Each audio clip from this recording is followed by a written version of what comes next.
Bonjour capitaine. Salut. Salut. Ça perd d'aller. Eh, vous avez vu Terminator Genesis?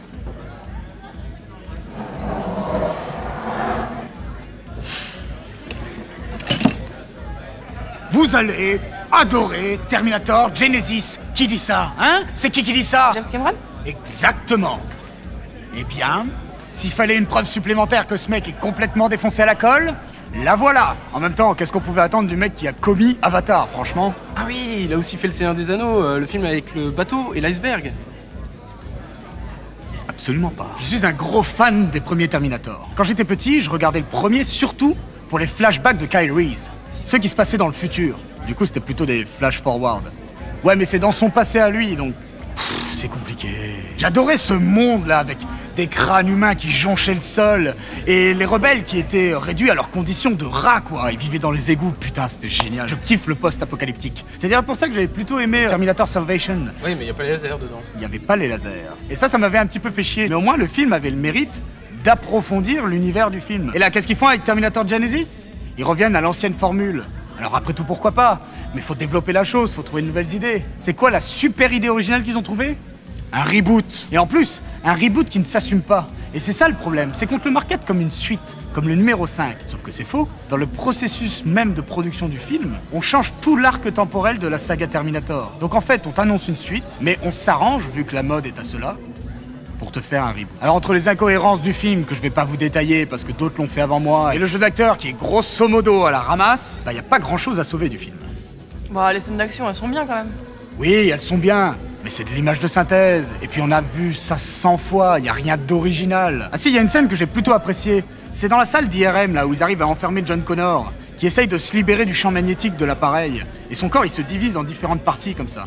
Là franchement le plan était vraiment sympa, il y avait une certaine énergie, une certaine puissance qui s'en dégageait, ça c'était cool. Et d'ailleurs, on parle souvent maintenant là des acteurs français qui commencent à travailler à l'international.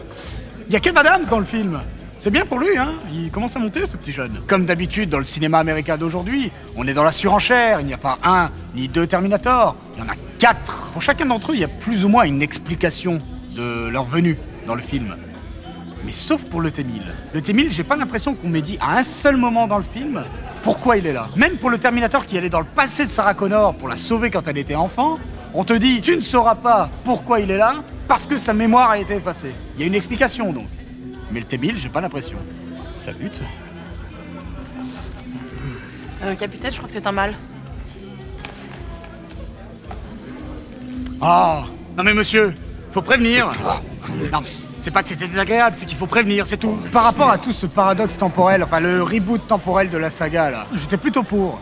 Sauf qu'au final, c'est un gloubi-boulga, on n'y comprend rien, même les personnages n'y comprennent rien. Et le réalisateur, pour se défendre, là, il y a eu une interview qui est sortie, il nous dit « cherchez pas à comprendre ».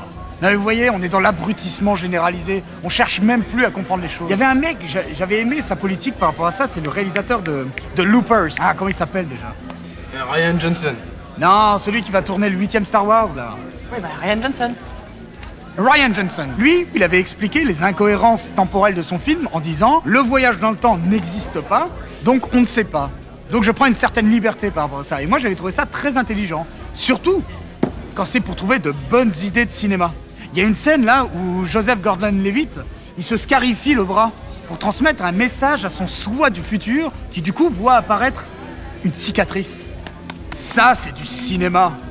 C'est pas ce que nous sert Terminator Genesis. Le film, il est verbeux, il y a des discussions à rallonge, le paradoxe temporel, tout ça. Kyle Reese, il veut retourner en 2017 ou 2015, je sais plus, alors que l'autre, elle veut aller en 95, enfin un truc comme ça. Et ils en discutent pendant des plombes, et ils changent d'avis, et ils apportent des arguments, et il y a Schwarzenegger qui vient rajouter des vannes derrière, enfin ça ne sert à rien et c'est long. Et il y a un autre aspect aussi qui m'avait gêné, c'est par rapport au personnage de Sarah Connor. Parce que cette Sarah Connor a changé. Vu qu'il y a un Terminator qui est venu depuis son enfance la protéger. Donc elle est au courant de tout. Elle sait qu'elle va devoir faire l'amour avec Kyle Reese pour enfanter John Connor. Le film est intelligent à un moment, il se dit on pourrait la faire se questionner là-dessus. Elle refuse cette destinée qui est écrite à l'avance. Ce qui peut être pas mal, ça peut être intéressant pour le personnage. Mais il faudrait l'amener jusqu'au point où, nous en tant que spectateurs, on croit qu'à un moment elle va dire niet, jamais je ne ferai l'amour avec cet homme pour enfanter John Connor. Et là ça crée une tension. Mais à aucun moment ils font ça. C'est juste traité de manière hyper légère, histoire de faire des vannes pour que Terminator il vienne derrière et il fait... Tu dois t'accoupler avec elle. On t'aborde un sujet mais on va pas au fond des choses. Donc au final ça ne sert à rien de l'aborder. Parce que la condition même de sa vie à Sarah Connor, c'est de se battre contre les machines. Mais du coup si elle ne fait pas l'amour avec Kyle Reese, toute la vie qu'elle s'est créée n'a aucun sens. Vu qu'il n'y aura pas de chef de la résistance et il n'y aura pas de défaite des machines. Je vais aller pisser. Le mont Gerbier-de-Jon, le château de Crussol et les grottes de Chauvet.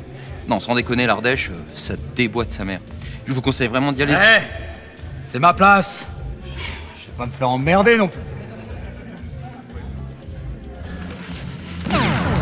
Ah, plus de batterie. Mais bon, il y a quand même des qualités. Ouais, il y en a. Déjà, le fait d'avoir mis Schwarzy de côté. Enfin, de côté. Ils le mettent un peu en retrait, quoi. Ça nous évite de voir qu'il est en train de galérer comme un chien. Tu pourras me donner toutes les explications que tu veux. Ouais, le Terminator, sa peau, elle est pas synthétique, c'est normal qu'il vieillisse. Bon, ok. Mais franchement, qu'est-ce que tu vois ? Tu vois pas un robot, tu vois Arnold Schwarzenegger, l'idole de ton enfance, qui est en train de galérer, quoi. C'est moins flagrant que dans d'autres films, genre Expendables 2, là, c'était abusé. Mais il faut qu'il arrête. Malgré tous ses défauts, le film, il aborde quand même des thématiques intéressantes. Il y a un moment, le film, il traite un peu de la société de communication, là, tous les gens avec leur smartphone. Et puis, l'idée de faire de Skynet un réseau social, c'était une bonne idée. Sauf que c'est traité au ras des pâquerettes et c'est pas du tout approfondi. Il y a un autre truc qui m'avait plu, d'une certaine manière, c'est John Connor. Le fait que finalement, il passe à l'ennemi, il devienne une machine.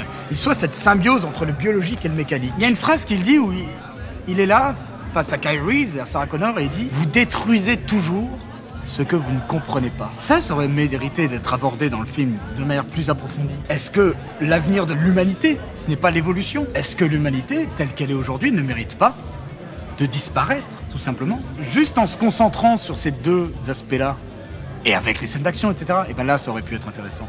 Mais non, on met 4 Terminator, on te fait ça sur 3 époques différentes, et encore il y en a une 4e. On t'en fout dans tous les sens et tout, alors qu'il aurait suffi de garder juste ces deux idées-là, d'enrober avec les scènes d'action, et là ça aurait pu faire un bon film. Même avec Schwarzenegger qui galère. C'est pas du cinéma, c'est du divertissement. Et du mauvais divertissement en plus. C'était pas la catastrophe que j'imaginais. Mais le film sert à rien. Il m'a rien apporté. Je l'ai déjà oublié en fait. J'aurais préféré un film de merde, mais qui prend des risques. Monde de merde. Il y a un truc qui m'a énervé, c'est un placement de produit. Alors, aujourd'hui, qu'on nous mette des Nike, des Adidas ou que sais-je, on est habitué, malheureusement. Mais là, c'était abusé. C'est Schwarzenegger, il est dans une armurerie et il tombe sur des munitions. T'as Jay Courtney qui arrive et qui lui dit c'est quoi ça? Et il lui explique ce sont des munitions magnétiques. Enfin, j'ai rien compris. L'autre lui dit comment tu sais ça?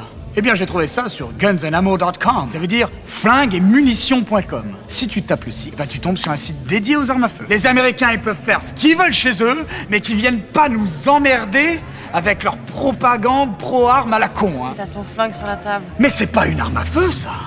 Ça, c'est un Blaster X22. Comment tu sais ça? Eh bien, j'ai été sur blasteretbatterie.com. Tu y trouveras toutes les informations sur les blasters et les batteries.